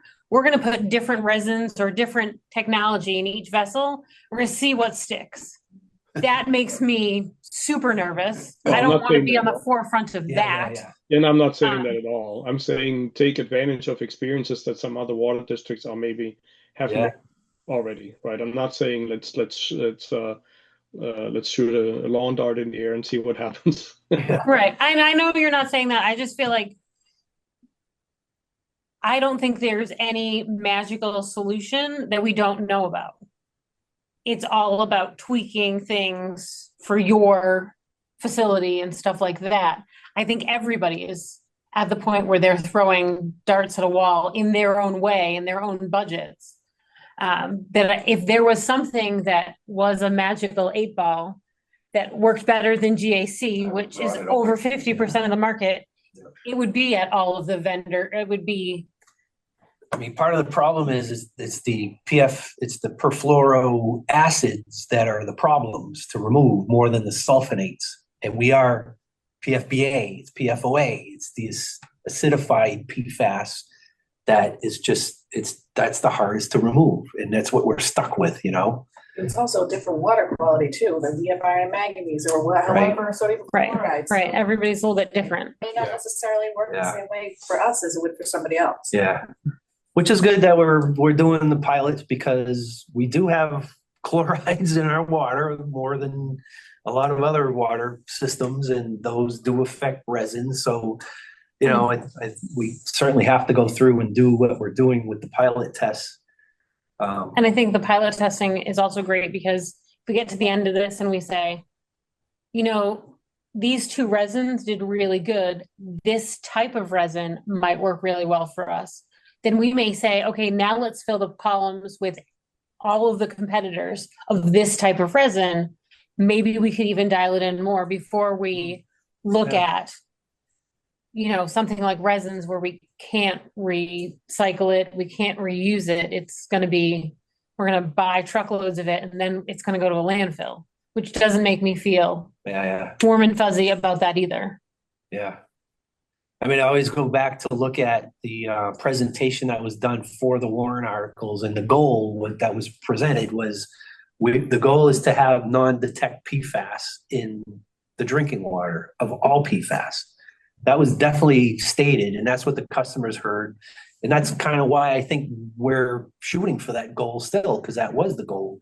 And it's hard. We're not doing all the time on PFBA, but PFBA seems to be the major culprit that's coming through first. And there are probably water districts. I don't know if there's another water district out there that's doing this, trying to get non-detect of all. I mean, you just talked about Kennebunk. They're doing they're doing change outs based on regulated compounds. And we've run into that since day one, Don, Yeah. I mean, whether you're talking to a vendor or another system or anything, they're all focused on, the regulated compounds, and we've struggled with that from the beginning, trying to get information from anybody about short chains because nobody's looking at them for the most part, And the thing with the short chains is the health advisories on those and everything, you don't know how good those are. So it's prudent to kind of be conservative until the science catches up, if it ever does. And, getting everyone's else's opinion on what they're doing helps. But if they're not looking at it the same way we are, I don't know how applicable it's going to be either. Well, and I think, with EPA pushing the issue, I mean, I think short chains are certainly a lot more just visible now than they were back when we started. I mean, there was no data to go on when we started, but I wonder now, and now there's more plants operating, if we, I think maybe where Wolf's headed is like, do we, start calling up some of these other plants that are operating, obviously they don't have the experience you guys have. They haven't done a lot of change outs and stuff, but, see if there is anybody that maybe is focused on short chains as well and see if they've done anything. And, I don't know, see if they have any. The hard part is getting data, right? I mean, you can make a phone call or meet with somebody and, get kind of the general gist of what they're doing, but getting the hard data is another thing. But maybe it's worth, just asking, like you said, asking around, Right. All right, well, let's go ahead. I think it's a good philosophical conversation about all this as well as technical. So I don't know if anybody else has any more questions or if we want to move on. And just thanks for the update. Should we get together with Ron and kind of brainstorm like a scope of what to do concurrent with the pilot, I guess? I think that's what I'm hearing from Wolf. Yeah, I hear that too. Maybe we should, Lynette, do a little brainstorming on digesting this conversation, then bringing it back to Ron. Yeah. Yeah, and if there's a scope of work in there, then, bring it to us and we'll kick it around and see if it makes sense with what we're talking about. Something we can start earlier than the end of the pilot, like you said, to kind of run them parallel. Yeah. Okay. Great. I appreciate that. Thank you. Okay. We're all. Yeah, I think you guys is good. If we don't have much left here, just minutes and fun things that He says that. Well, thanks. It was good to see everybody. Yeah, you too, Good to Keith. see you. Thanks for Thank making you. the trip. I'll give Jill my new business cards. There you go. I know you probably have that, but that's the portal access. I just like to keep reminding. Yeah. As long as you don't change your cell phone, you're all right with that. My contact information has not changed. You can find me in all the same places. Good. With the old. Thanks, guys. Thanks a lot. Bye. Bye. Thanks, Lynette. Appreciate it.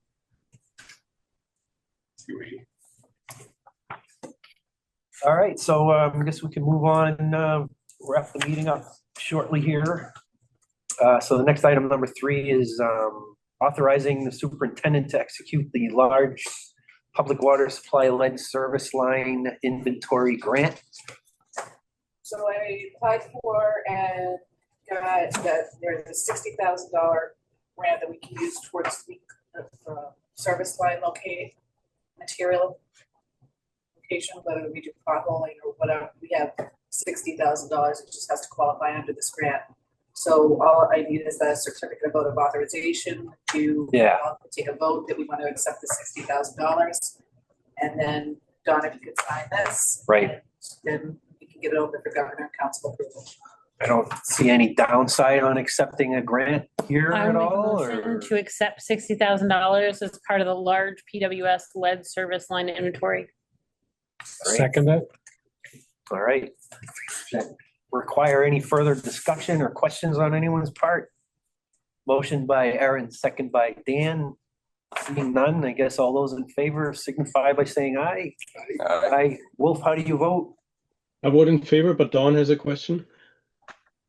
Oh, okay. I'm sorry, I didn't see that. Oh, Go ahead, Don. And that's okay. I know that the letter that came with this also requested that the motion allow the superintendent to execute documents. I was hoping the motion could be something along the lines of to enter into a large, large public water system lead service line inventory grant agreement with the New Hampshire Department of Environmental Services and authorize Superintendent Ronald Minor to execute any documents which may be necessary to effectuate said grant agreement.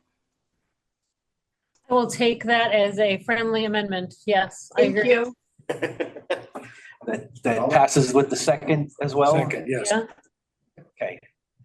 I think we're good then. yeah, Do we want to vote on it again to be yeah. confirmed? All those in favor of that amended motion? Aye. Aye, and Wolf, you're in favor? In favor. All right, so that's 5-0. Thanks for the heads up, Don. Appreciate that. All right, and this is signed. Is it 2 copies you want? Okay. Get that to them.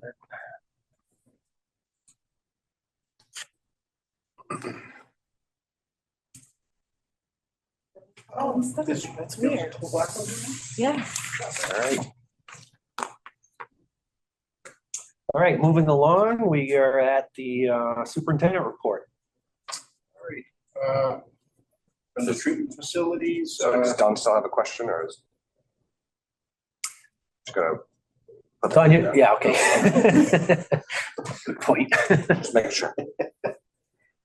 security cameras have been ordered and should start to be installed at the end of July, beginning of August timeframe. Question on that. You may get to it in your report, but we talked with the CISA rep about the physical aspects. So I don't have them in yet. Okay. To have been looked at, but yeah, I'll have them looked at to make sure that they're okay. It'd just be nice if they come in before and you don't have to move them if they say, hey, maybe you should do this, but yeah, that's what it is. I don't have them. Yep. Okay. That being said, though, I'll have, maybe they can Actually, look at where they're coming from and yes.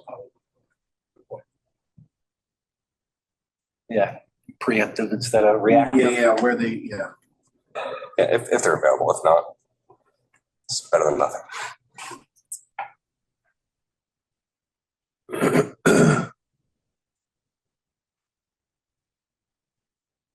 Carbon activated core brought back regenerated media to wells 2 and 9 on 610, and then went over to 4 and 5 and removed the media for regen. Media is due back on 624. Pilot sample. Media is due back on 624. The pilot sampling was done on at 4 and 5 on 6-3. We just went over that. Oh yeah. Distribution, flushing of the water mains in the regular pressure zone is complete. The high pressure zone is scheduled for to be completed in the fall. Now the flushing is completed, distribution will be working on hydrant maintenance, operating and repairing if needed this season. Okay.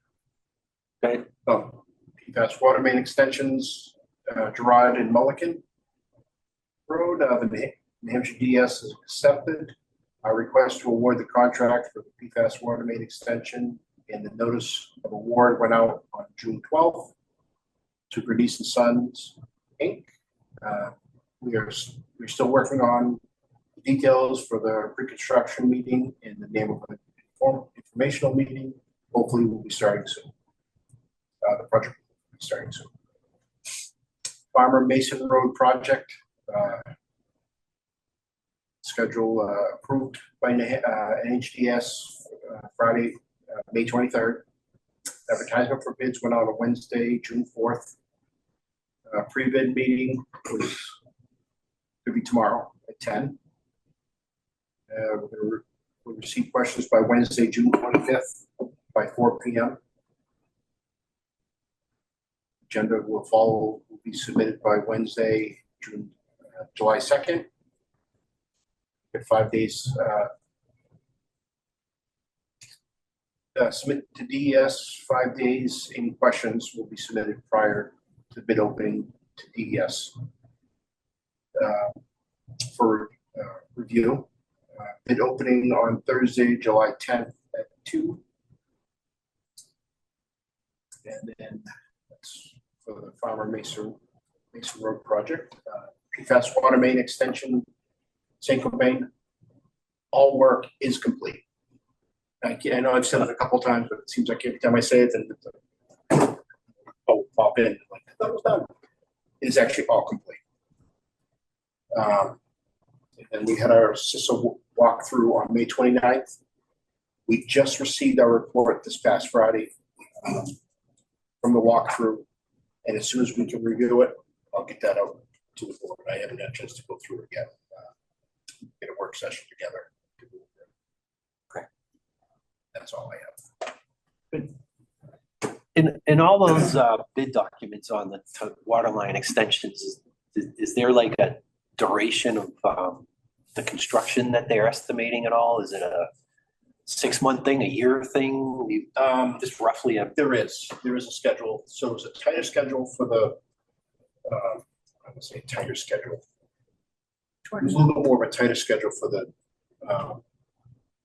Gerard Mulligan project. Because it's probably smaller, is that why probably, or? They gave a certain number of days to do the project. The Yeah. second one, one of the bidders requested that we have like a drop dead date so they could fit it in wherever they could in their schedule too. So that's what Underwood did, is they put a drop dead date for substantial completion. So kind of opened it up, and I think we're gonna have a few more bidders on this next one. I'm not sure when we're starting either, so I'm just wondering, is this something we're trying to get done this year before the winter? Or? Absolutely. So I did talk to Terry, and he was originally talking like a September start date. I'm like, geez, I'd really like to get it maybe in August. Yeah. If we could, if I'm not pushing it too soon, but so I'm thinking we're looking at like an August start date. So he's still putting some dates together and stuff, but that's kind of what I'm looking at. It's like an August. So, because it's gonna need to be paving and everything, right? Paving, I believe we're gonna be waiting next. That'll be just a binder maybe, and yeah, it'll be a binder, temp patch. Yeah, okay. Spring paving. Yeah, and that's all that worked out with the town anyway. So I think they'd rather have it sit a season, not a season, but sit a winter and any settlement or that can all right. I'm just kind of curious. I know on the HB 737 commission, I'm on monthly meetings.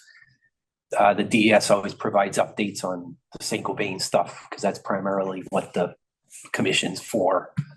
But it'd be good to people, they're aware that we're extending our own water lines under our own, grant opportunities and things in addition to St. Cobain. So if any just wanted to get kind of a feel if someone asked me about a target for completion. So that's helpful.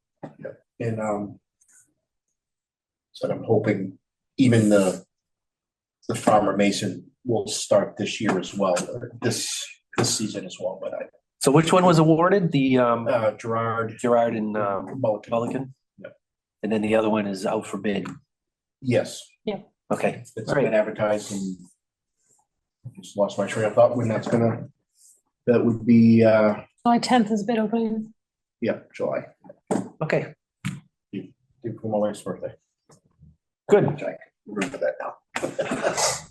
Any questions on anything, Ron? All right. Moving on to the minutes. Looks like we have May 19th, 2025 regular board of commissioners meeting minutes and non-public. I guess if there's no corrections or anything, we can do those together, or if someone has corrections, we'll do them individually. I don't know. Nope. There's no non. Yeah, what is it? Says in non-public carryover. Yeah. I was gonna say, I don't think I thought maybe if they were in here, they were just very brief, but I don't, it's just the regular session then. Yes. Okay. So if there are no comments or questions, we'll take a motion to approve. I'll make a motion to approve the minutes as written. Okay, motion by Second. Scott, second by Dan. All those in favor signify by saying aye. Aye. Aye. Wolf, how do you vote? In favor. Okay, so that's 500 approving the May 19, 2025 regular board commissioners meeting minutes. So now we can go into the action items. And these are good because they should be getting shorter. That's good. All right, so the first one, the monthly one is number 43. I think we kind of talked about that before the salt mitigation committee meetings. So again, you sent a letter out to the DOT to come and meet with the town council, I believe, Yes. and just explain to them what is entailed with the routes that are going to be restricted salt on the DOTs. So my understanding is when they were supposed to, so they needed the letter from the town. Right. So we originally got that together. It was on our letterhead. Then they Wanted on town they letterhead. needed on town letterhead. Then they came back and said, well, my understanding was that they were going to have, before actually was official, they wanted to have another meeting to say, so they know exactly what they're getting With the town Right. council. with the town council, that, you know, with this Yeah, yeah. added, you know. Before it's officially Before it's, adopted, officially implemented, done. and whatever. So I Yeah. talked to Paul last week. I stopped by and he's got room on the agenda within the next couple of weeks, next couple months, and I'd like to get an email together and kind of Yeah. prod him a little bit because we want to get it sooner than later happening. Because it won't. If we don't, it's not going to happen. We saw that email you sent to Okay. Rodrigue. So. And yeah, don't be shy about following up on them because if I don't want to see them drag this thing out and all of a sudden it's November and they're, well, we don't have no salt yet. It's not a restricted salt area yet. Right. You know what I mean? So hopefully it'll get them on the agenda and then we'll get our signs moved. And I think I get Paul to get some signs out there as well. Good. Maybe get some lighted, the message boards out just to want people to maybe listen to some complaints. Good. All right. So number 58 is the updated graphs, the mineral graphs from Jamie. Those were in our packet.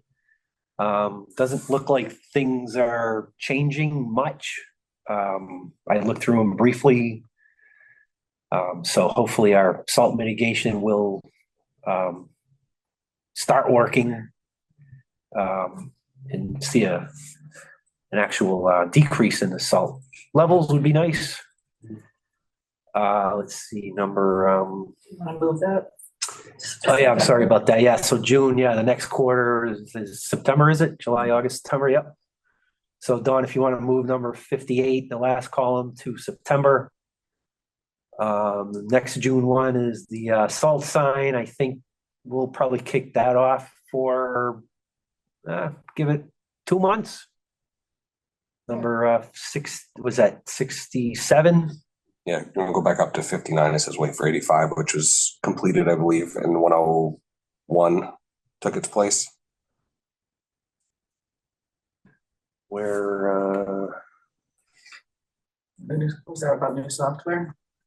It was 85. I think That's it's traffic complaints. So can we leave that on for now so we can? No, I'm not saying take it off. I'm saying we need to change the report to be given from wait for 85 because 85's gone. Okay. for some reason only my packet on the PDF file ends at 99. So Oh, yeah, it's 101 and 102. Maybe change that to like September, the wait for 85, so that Kristen can get further into the implementation before we. That's fine. So number 59, September, you're thinking? Yeah, Okay, we can check back with Kristen and see how the implementation's going and if. sure. All right, so the salt sign, number 67. What do you think? A couple of months, maybe? I mean, we'll probably want to have that meeting with the town council, with DOT. True for August. Let's try August. Well, let's do August then. All right, so number 67, change to August. You can retire 79 since it's done. That one, 79 is not, Oh, no, that's the bid opening. Never mind. Yeah, that's. Yep, okay. Yeah. it's 95 for this. Yeah, we'll keep that monthly, but Ron mentioned it in his report. So the next two monthly ones are 88 and 90. Pilot testing, I guess we covered that pretty in detail today. So let's just keep that. We'll get a progress report probably in your superintendent report. Solar power options. I don't know if anybody's called anyone on that one We're recently. still working on it, we'll get some information that's coming. Do we want to put a priority on that? Meaning it could be takeaway priority, or is this something that we want to focus on? Because the updates seem to be the same, so I just don't know. We have some information, it's just putting it together so that we can comparing and contrasting onto what this contract means for buying units or having it there's just some options that we just need to clarify. So we could probably have it at the next meeting. Yeah, I mean, if you got something to report on, we'll put it on an agenda item. Yeah, it's just figuring out what options are. Okay, yeah, I just want to make sure that, when we have these lists, that there's a priority to them. And I mean, obviously the months that we're looking for reports are there, but. We'll do an agenda next meeting. Okay. So let's make that one number 90 for July. Just instead of monthly, we just say July. And then if there's more updates, we'll go back to monthly. If not, then perfect. We'll set another target on that one after. Number 95, waterline extension, St. Gobain. That's the one I think. That's the one I think we can retire. Number 95. It's good to hear that that's complete. I think the last well just got connected from the HB 737 meeting I had on Friday. It was just recently. I think it was Wendy Thomas as well, finally got connected. I think it was inside. The final work inside, yeah. That's the statement she made anyway, so that's good to hear. All right, so where were we now? 98 Mitchell Woods Power. Yeah, we didn't mention that, but I think Keith mentioned it was we don't need to run the three-phase power. But again, I don't know if you officially heard that from Pete or not, but So I had a call with Peter Pizzas. Oh, you did? Yeah. And what I clarified with him was what was open for me was we understand that they can, that we can invert to three-phase from a single-phase supply, but obviously that is limited in amperage, right? Because you still only have one phase feeding it in the first place. And what I asked him to maybe verify was, is that potentially inverted three-phase still sufficient enough to supply whatever well capacity we have intended, right? So we don't want to end up bringing that power there, but then realizing that it's still not enough power to to feed the pump that we need to reach the capacity we're looking for. Which is what I asked Keith about. I said, basically do we know the horsepower of the pump that we would use at Mitchell Woods? Exactly. So that's starting with that, and then once you know that, then you know the amperage and horsepower requirements. Exactly. And he probably needs to go back to his electrical engineer to confirm that, which I would prefer he does actually. Yep. So. Mm-hmm. And did you talk about number 99? Because I think that was something we had discussed that you might have brought up in the past, hydraulic model unaccounted for water. We actually did not, and that might be something that maybe staff can follow up with them in the end. The problem was that the model seemed to indicate inconsistencies because we had a higher flow rate in between two lower flow rates. Actually, it wasn't flow rate; it was aging of the water. Yeah, it was aging. That's right. So, but it didn't make any sense because we basically had a younger water surrounded by two older water areas in the same pipe, for example, right? So that wasn't physically possible. So. Is that something you think you can follow up with? I'll follow up. You want to put that in for July? Yes. Okay. Actually, I guess 98 and 99, why don't we just make those July? And then what are the What last he's one? talking about is really 102. 102 is, yeah, so 101 was the financial accounting software, so we got that from Chris. That one can go away. Well, that's just updates on the implementation. 85 is the one that, because I think we just added this last meeting, Yeah, I think you're right. just for updates on how it's going. So I think these last 3, 4, 98, 99, 101, 102 can be bumped out to July. If we can get answers on that. And if we have to push them out, we'll push them out. Yeah. All right. Any other comments, questions on the action items? We might add one when we get to old business, but Okay. So next is old business. I have one. Get on it. Yeah, last month we talked about the policy around moving the $800,000 in drafting a policy. So Oh, yeah.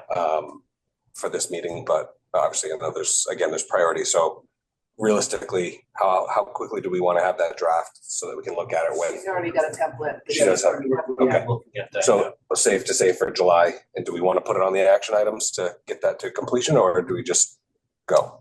We can have that on the agenda. If you want. Another agenda, I'm fine either way. Yeah, if you're pretty sure you can have it on the agenda, then we don't need it. Put on the agenda. If you want it on the action, that's fine. No, it'll show up in the minutes again. Remind us to make sure it's on the agenda. Yeah, Okay. Anything else? that's all I have. All right. Any old business, Wolf? Anything? I'm good. Okay. New business. Any new business from anyone? Seeing anything?